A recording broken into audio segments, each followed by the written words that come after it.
Welcome to China Horse Business, the one and only podcast focusing on the booming Chinese equine market.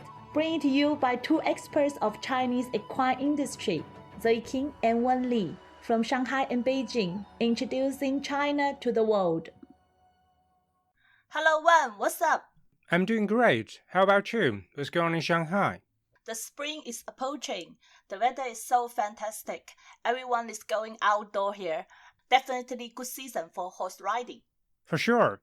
As the new season begins, Chinese top riders are preparing for their journey for the postponed Hangzhou Asian Games and Paris 2024 next year.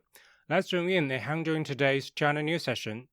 Recently, the Equestrian organizer of Hangzhou Asian Games announced that they will host the first Hangzhou International Equestrian Open from May 15 to 18 in the official venue, specially built for the occasion. The equestrian competition venue is located in Tonglu City, taking 54,000 square meter construction surface. In addition, 1,300 kilometers square around the competition venue is certificated as the equine-free zone to welcome hundreds of horses from over 20 Asian countries during the Games. For more information about the venue, you can go back to Season 2, Episode 9 and listen more.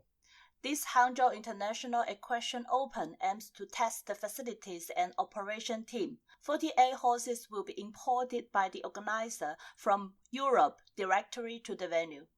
The participant riders will only compete on jumping and eventing disciplines, with these horses provided by the organizer. The transportation of horses from overseas and within the country is crucial for horses' performance and welfare. In today's China Club session, we will introduce you an online platform specialized in horse transportation, Ma Yunyun.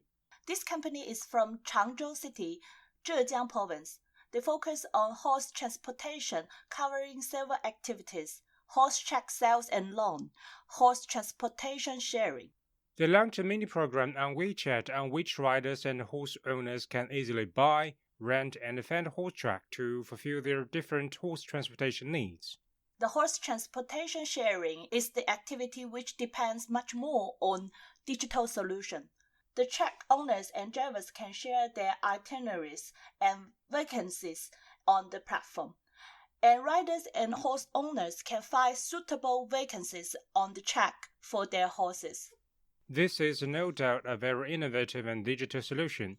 By sharing, track owners can improve the efficiency of their tracks and the horse owners can enjoy low transportation expenses. The matchmaking is made just like Airbnb for horse transportation. Awesome! It is a good way to innovate our industry. Now, let's tune in for our China story today. We will listen to the second part of my conversation with Helene Lemerle.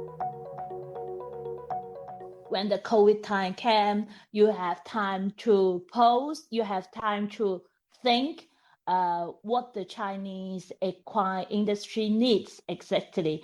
So you decided to create your own company. You are now a business owner. So what kind of business opportunities out of this COVID crisis have you observed during the past 3 years in China? COVID made a huge change in people's mentality. For everybody, this period, especially in China, was very, very difficult. And both economically and psychologically, because people realized how important it is to be mentally in shape. I mean, people faced so many challenges that the well-being now became in China very, very central. And horse riding can help a lot people to get better in their whole life, especially for children who face huge pressure, as we all know, for their studies, for everything. They had to learn online, and they really need to go out of the studies field and have a sport activity, but not only a sport activity, a relationship with animal can help them a lot. Secondly, and very important too, as COVID brought many economic challenges. The challenges of all horse riding structures now in China is to become more efficient than before. It means that with the same amount of resource, they have to make more revenue and more profit. This is not only the case in the horse riding industry.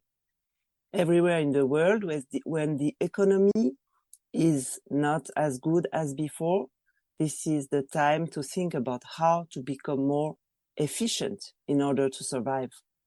And for this point, the knowledge of foreign people who've been involved in the equestrian business for many, many, many years can be of great help.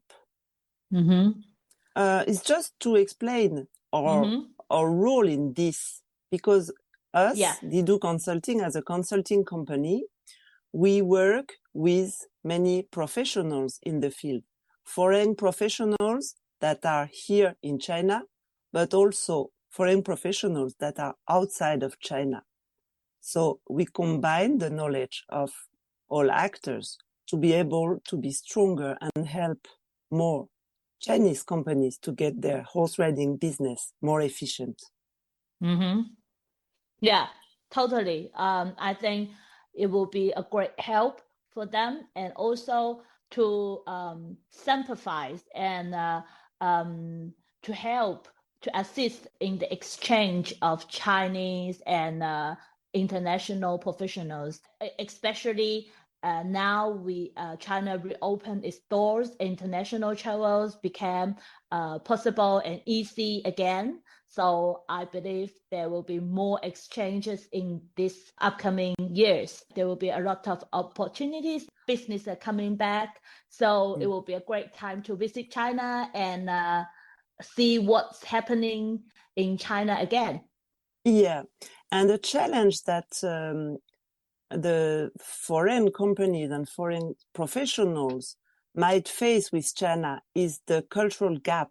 That's why it's very important to work with people who know both cultures and business practices in order to work smoothly in China. And what is very interesting for foreign companies as well is that Chinese equestrian business is relatively new in China, but it's evolving and developing so fast that people in Europe cannot imagine.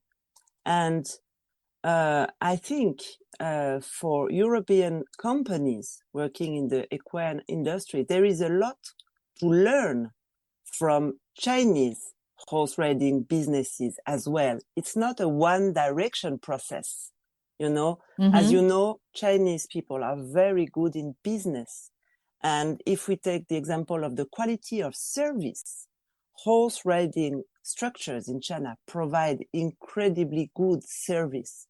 So the combination of foreign equestrian know-how in terms of technique and Chinese know-how in terms of service and quality of the delivery is something that is very interesting. Yeah, definitely. So great. Very insightful observation you have shared with us today. Thank you very much, Helene, for making the time. Thank you very much, Zoe. And I would like to wish everybody a very happy and enjoyable rabbit year. Very insightful and interesting interview. If you want to know more about how to do business in China eco market, remember to subscribe to our podcast now. Every Tuesday, we will bring you the most up-to-date information and insights on the booming Chinese equine market in this podcast. Stay tuned. All right, that's all we have today. See you on next Tuesday. Okay, talk soon. This podcast is co-hosted by Zoe King and Wen Li, powered by Wonder Horse, a business solution provider focusing on Chinese equine market and a bespoke equestrian community in China.